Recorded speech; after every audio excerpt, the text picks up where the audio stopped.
What's the meaning of Alec Douglas Home?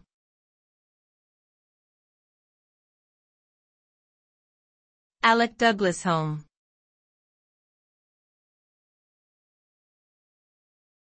Alec Douglas Home.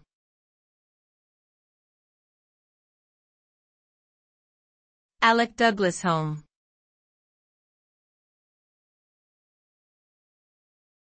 Alec Douglas Home.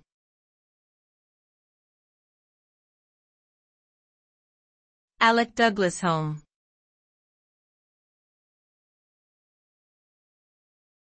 Alec Douglas Home was a British politician and member of the Conservative Party.